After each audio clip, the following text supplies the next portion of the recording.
कहानी की शुरुआत होती है चोरों की एक गैंग से, जो एक मेले से $1 मिलियन चुरा कर गाड़ी से भाग रहे थे। अब उनका प्लान था एक ज्वेलरी स्टोर को लूटना। उनके साथ पार्कर नाम का एक आदमी भी था जो काफी तेज तर्रार था, इसलिए ये चोर चाहते थे कि अगली चोरी में पार्कर उनका साथ दे। मगर पार्कर ने इसके लिए मना कर दिया क्योंकि उसे इस गैंग का काम करने का तरीका पसंद नहीं था। जब पार्कर राजी नहीं हुआ तो गैंग के लीडर मेलिंडर ने अपने साथी को बंदूक निकालकर पार्कर को मारने का हुक्म दिया, लेकिन पार्कर ने उसी समय अपने साथ बैठे गुंडे के मुंह पर अपनी कोहनी से जोरदार वार कर दिया। मेलिंडर के आदमी ने उस पर गोली चलाने की कोशिश भी की, मगर इस हाथापाई में गोली ड्राइवर को जा लगी, जिससे गाड़ी इधर उधर जाने लगी। तब मेलिंडर ने मौका देखकर स्टीयरिंग व्हील संभाला और साथ ही पीछे मुड़कर पार्कर की छाती पर गोली दाग दी। अचानक गोली लगने पर पार्कर गाड़ी की खिड़की तोड़कर बाहर कूद गया। पार्कर बुरी तरह जख्मी हो चुका था और उसके पूरे शरीर से खून बह रहा था, पर मेलिंडर अब भी चुप नहीं बैठा। उसने अपने चेले को बाहर जाकर पार्कर का काम तमाम करने को कहा।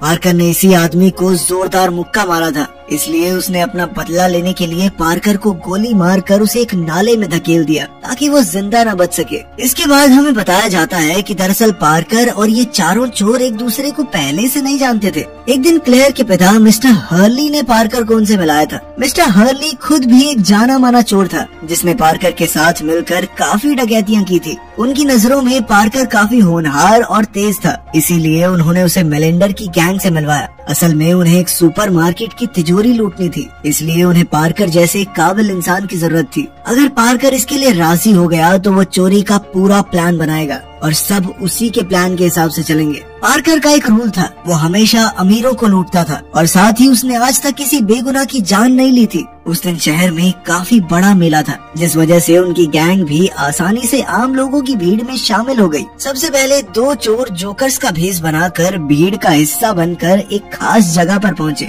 फिर उन्होंने कपड़े से सब कुछ ढक दिया ताकि कोई अंदर न झांक सके। इसके बाद एक आदमी ने वॉल पैनल निकाला और अंदर घुस गया। ये जगह तिजोरी के बिल्कुल नीचे थी। अपना काम खत्म करते ही उसने आसमान में लाल और हरे बलून उड़ाकर अपने साथियों को इशारा कर दिया। वहीं दूसरी ओर हम देखते हैं कि पार्कर विग लगाकर चर्च के फादर के रूप में वहां पहुंचा था। वो एकदम असली फादर की तरह लग रहा था। उसके भेष से धोखा खाकर एक दुकानदार ने उसे मुफ्त में डार्ट्स खेलने को दे दिए। जब पार्कर ने इनाम जीता तो उसने एक छोटी लड़की को दे दिया, जिससे वो बेहद खुश हुई। उसी समय उनकी नजर उन्हीं बलून्स पर पड़ी जो उसके साथियों ने उड़ाए थे। अब पार्कर सीधा सिक्योरिटी बूथ पर पहुंचा। जाने से पहले उसने अपने साथी ऑगस्ट से कहा कि उसे लड़कियां ताड़ने की बजाय काम पर ध्यान देना चाहिए। असल में ऑगस्ट पर घोड़ों के तबेले में आग लगाने की जिम्मेदारी थी ताकि सभी पुलिस वाले वहां इकट्ठे हो जाएं और उसके साथ ही